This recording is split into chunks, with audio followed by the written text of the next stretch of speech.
במה זכינו שהכוכב הגדול חוסה בצל קורתנו? באתי להיבחן. אין עבודה בטלוויזיה? עכשיו לא. היית בטופ, הישרדות. עכשיו אתה צריך להיבחן כדי להדריך סיורים בתל אביב? כן. השפלת את עצמך שם. בסוף לא זכית, וגם לא יצא לך מזה שום תפקיד. כן.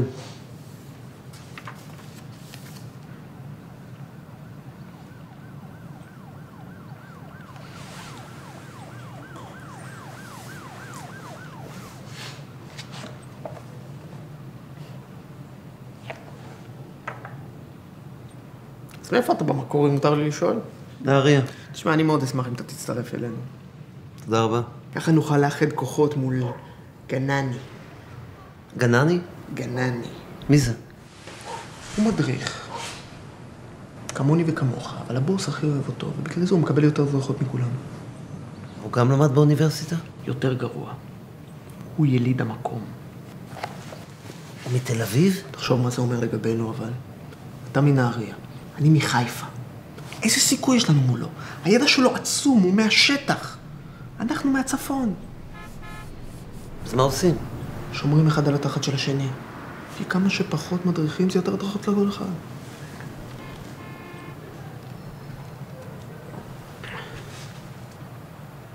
מתמודד מספר 1, יעקב. מי היה הילד הראשון שנולד בתל אביב? אהרון דנין סוחולובסקי. נכון. מתמודד מספר 2, משה. ביאליק התגורר ברחוב ביאליק. בן גוריון ברחוב בן גוריון. היכן התגורר בוגרשוב?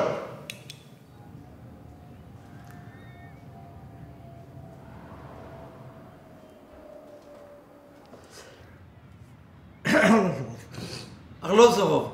נכון. וארלוזורוב? התגורר ברחוב ארלוזורוב?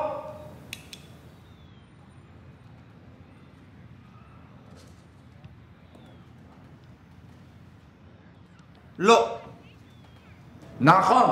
מתמודד מספר 3, א' גנני. האחים רובננקו. לאח הצעיר שלא היה מעורב בהקמת הקיוסק המפורסם היה בן, יואב, ממייסדי הרפת הראשונה בנחלת יצחק. מי היה חברו הטוב אשר סייע לו בשיווק הלבנה? אלכסנדר גרשוני. נכון. אם אני יכול שנייה קטנה, בקשר למשהו שיאנקל'ה פה אמר, אז זה נכון שדנין הביא אותה בתואר של הילד הראשון בתל אביב, אבל תכלס היה ילד אחד לפניו, יזהר חיינקו, שאבא שלו הוכיח שהוא נולד 28 יום לפני דנין. אבל מה? הדנינים פריירים. הביאו הוכחה שרבקה חיינקו עשתה אותו בחוץ לארץ ופסלו אותם.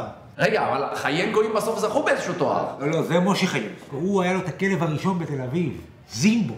זה היה כלב מפונק, אתה לא מאמין, כל היום אכל לבנה, רק נתנו לו לאכול לבנה. למה היה הכלב הראשון בתל אביב, אז פינקו אותו. נכון, חן, ותודה רבה למתמודד. ונעבור... מי נתן לו את הלבנה? אלכסנדר גרשוני. ומהכסף של הלבנה, פתח חנות נעליים. נעלי גרשוני. זה כולם יודעים. מה שלא כולם יודעים, זה שהחנות הייתה צמודה לגלידה ויטמן. כל מי שהיה קונה נעליים, היה מקבל גלידה חינם מהבת של בעלת הגלידריה, תחיה איש מוז'ק. איזה תחייה? תחיה איש מוז'ק. התשובה אינה נכונה. מה לא נכון? הבת של הגליה הייתה איתי בשכבה. השאלה עוברת למתמודדים הנוספים. איך קראו לביתם היחידה של בעלי גלידת ויטמן ברחוב האלנבי?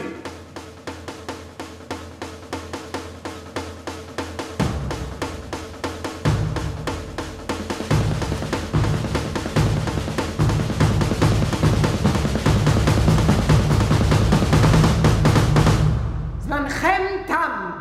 שמה של ביתם היחידה של בעלי גלידת ויטמן ברחוב אלנבי הוא... תחייה איש מוז'יק, ולא כמו הטעות שנאמרה כאן, תחייה איש מוז'ק. מוז'יק, נכון. עקב רמת הידע הנמוכה שהופגנה בחידון, השנה לא תוכלו להדריך. קרה לי מה שקרה לפרישמן. זה מה שקורה כשמתבססים לא על ידע, אלא על סיפורים מצוצים מהאצבע. אי אפשר להתחשב, אני חייב לעבוד, אני חושב שאני אעבוד פה, יש לי משפחה, יש לי 3 ילדים. מי לך להדריך במקומכם? אני! שיש לי כוח לזה! אני המנכ"ל!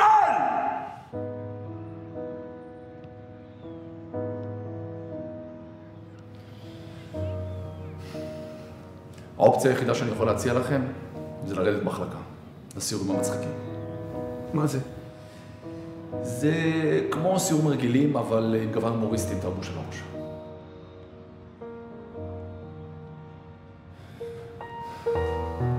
תוכלו לחזור ולהיבחן להדרכות הרגילות בעוד 5 שנים.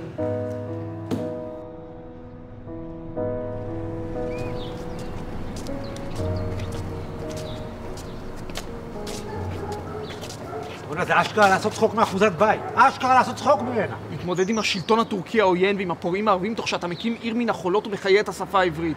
מה מצחיק בזה? אפשר לעשות את זה מצחיק. איך?